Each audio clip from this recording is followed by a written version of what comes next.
Hey, Chris Dunnett here in my studio. I've been a long-time user of Cakewalk Sonar actually since the 90s when it was MIDI only. But in recent events last year, Gibson kind of put a kibosh on the program. Unfortunately, it's a great program.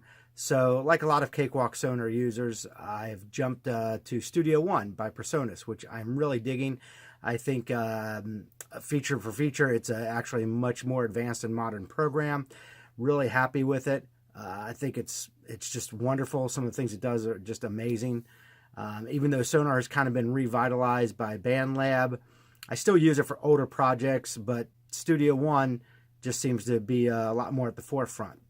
Having said that, though, there's a couple things, 5 things actually, that I'm going to show you in this video that I really wish that Studio One would implement that Cakewalk Sonar does. And I realize, everybody uses their own DAW and their own workflow, and you can't have one thing that does everything to appease everybody. But I think some of these features are things that people really find handy, except for the first one. The first one's kind of unique to Cakewalk, and it may not apply to a lot of current users of Studio One. But I think the rest, from a workflow standpoint, would really benefit Studio One users. So I'm hoping that they will implement these features, and I don't think they would be very tough to do. Matter of fact, I think most of them would be quite simple to implement. It would just be a matter of rewriting some code, but I think they'd be easy to make happen, and a lot of people would find a lot of advantage in using these features. So check this out, and I hope you like this, and hope these are some things that you would find useful in Studio One too. Maybe we can get them on board to do some of this stuff.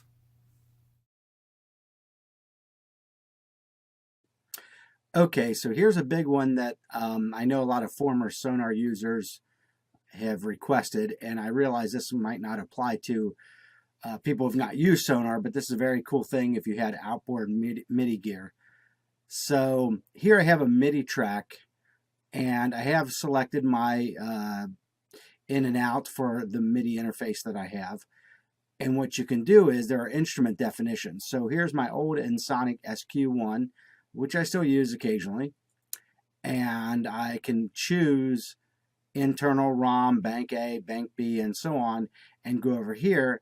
And these are all my different sounds. So I can pull one up and it would actually play that sound because everything is mapped.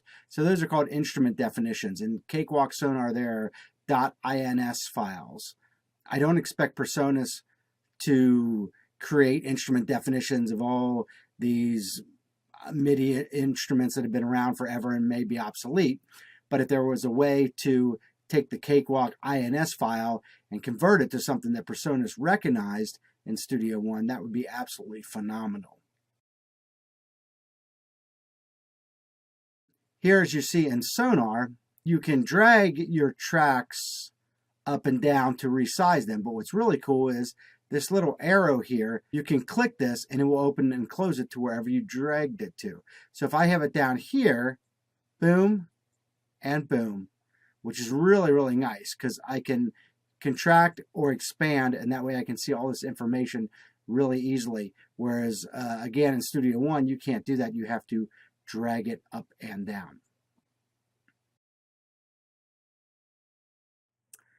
So in Studio One, I can resize these by dragging them, but then if I want to open it up again, I got to drag each individual one.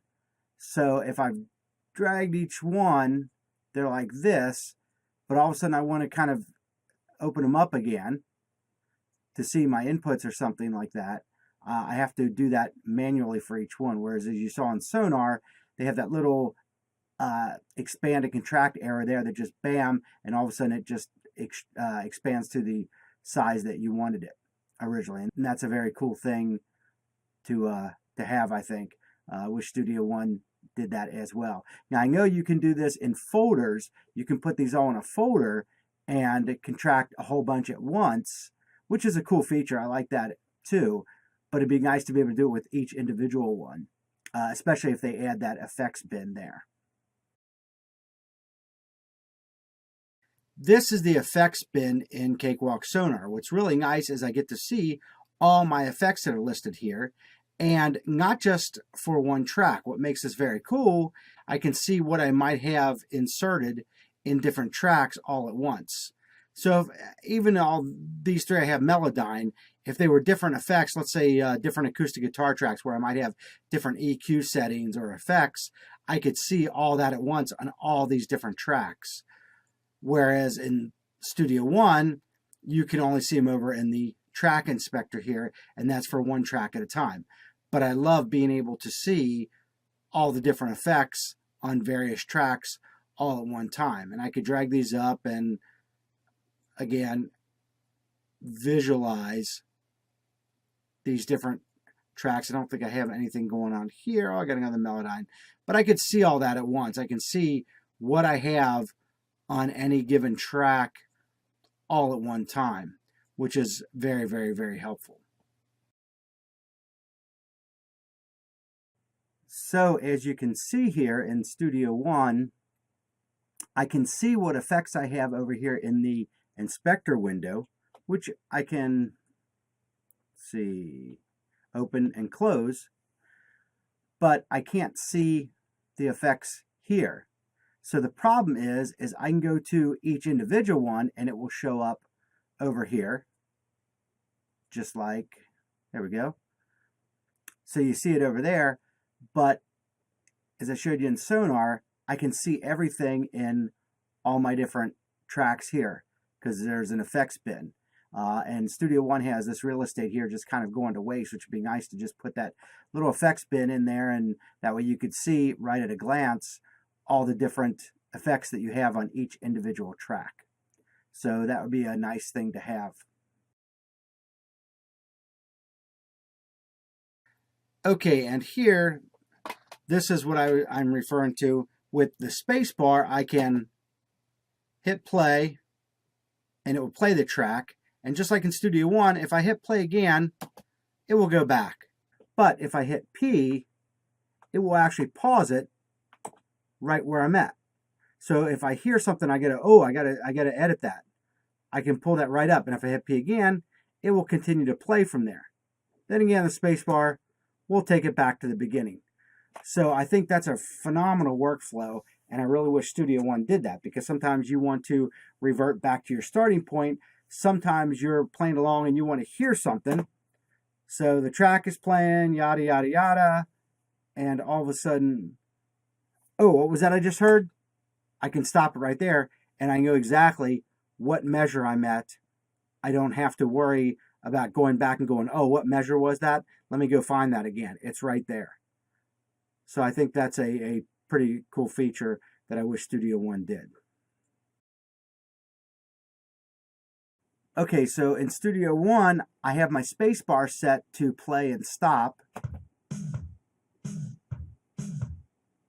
Let me zoom in here a little bit. Okay, and then when I stop, it goes back to my start point, which is great when you want to go back to that, and very often you do that. But a lot of times while editing, as I mentioned, I will want to stop right where I hear something. I'll be listening to a part, and all of a sudden, oh, what was that?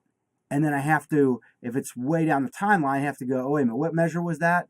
And it goes back to here, and then I have to put the cursor there to where that measure is to find that spot.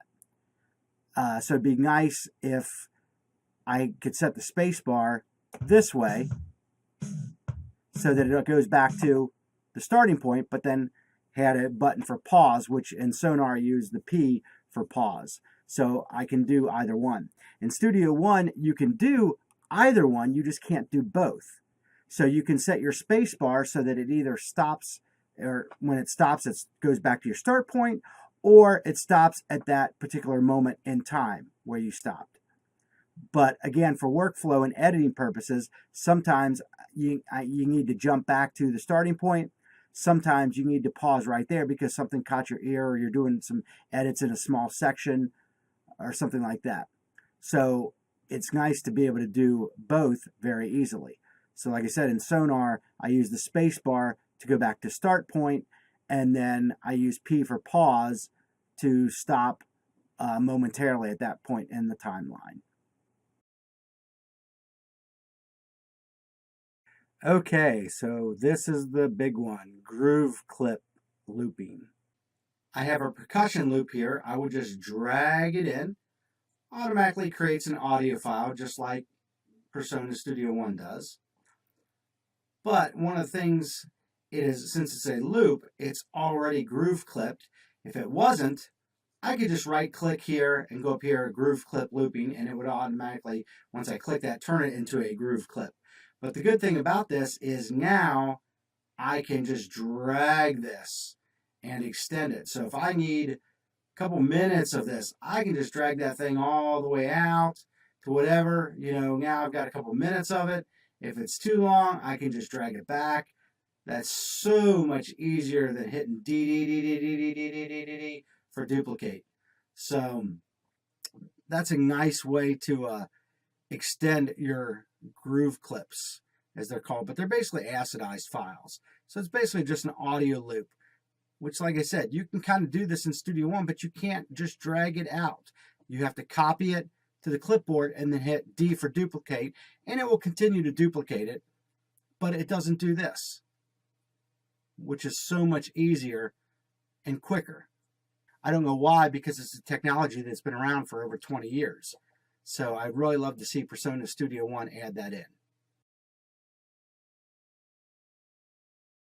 Studio One, you basically have to copy, and then you can hit D for duplicate, and it will keep duplicating on down, which is great. You can do bigger chunks and stuff like that. It's so nice to be able to just drag that all the way out. So I can make it smaller, but I can't extend it in order to duplicate it over and over and over, which is really, really nice.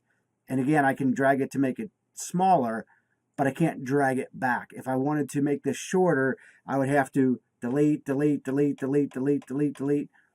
And again, I think that's a little bit more tedious, and it's such a standard technology. The acid technology of doing that has been around over 20 years. So I don't know why they don't have that in there, and that's a big one that I've heard a lot of people would like to have, and I think it would just create a much faster workflow with loops and acidized files, or basically, as Cakewalk calls them, groove clips.